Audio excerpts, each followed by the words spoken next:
an kama wasu mutane masu aikata laifukan sata baburuka da motuna a cikin birnin Yamai. Daga ranar 14 zuwa 21 ga watan Satumba an kama mutane 9 maza 'yan shekara 37.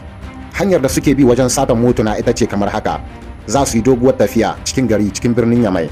Suna tafiya da kafa ne saboda su gano gidan da akwai motoci a bakin gidan wanda babu mai kula da su ko mai gadi. Suna aiki da wani abu ne kamar diga wanda an yi shi da karfe. Wani lokaci kuma suna balla makullin mota saboda su makulli na kofa saboda su samu yadda za su yi su shiga a cikin motar. Su da kansu sun yarda cewa sun aikata wa'annan laifuka guda 4 na sata a cikin anguwanni kamar anguwa Haro Banda a cikin birnin Yame da kasuwar Katako a cikin birnin Yame. Sannan kuma suna zuwa Gamkale.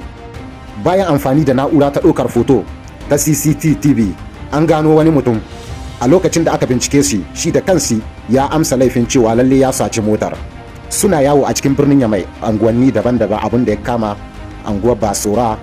Suna yawo a kafa wani lokaci akan babur saboda su gano a inda aka aje mota ko kuma wani mashin sai su shiryo daga baya. A takaice dai wa'annan mutanen yanzu su ne da kake gani nan a gaban wannan foton sun shiga hannu. Muna fatan a yi ma kowane mai laifi daidai da laifin da ya aikata. Idan ana so ƙasa ta zamna lafiya, dole ne a aikata mai laifi a hukunta shi, mai haki a bashi hakinsa. A wannan lokaci ƙasa za ta zamna lafiya. A wannan lokaci talaka zai sanin cewa tabbat akwai gwamnati. Sannan kuma muna jinjina ma 'yan sanda na cikin birnin Yame da polisai da ƙoƙarin da suke yi na tsabtace daudar da 'yan siyasa suka dasa a cikin birnin Yame. La patrie ou la mort. Sun mai da rayuwar nema haram kamar ita ce rayuwar duniya, babu wata rayuwa a lahira. Muna jinjina ma polisai hukuma ta birnin Yame da wannan jan ƙoƙarin da suke yi. Suna ƙoƙari fiye da tunaninku saboda duk wani datti da 'yan siyasa suka dasa shi a cikin birnin Yame, to yanzu ana nan ana tsabtace shi. Allah ya taimaka muku, Allah ya kama muku, Allah ya kare mu na ƙasarmu da miyagun mutane waɗanda ba san bambancin halal da haram ba.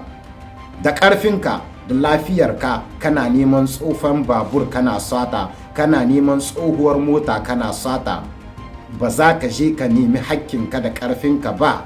Wannan ya kasance mutuwar zuciya ce gare ku matasa. Da ƙarfinka da lafiyarka ka tashi ka nemi aikin da ya kamata ka yi. Wannan shine labari. Kai subscribe din wannan YouTube channel. Assalamu alaikum.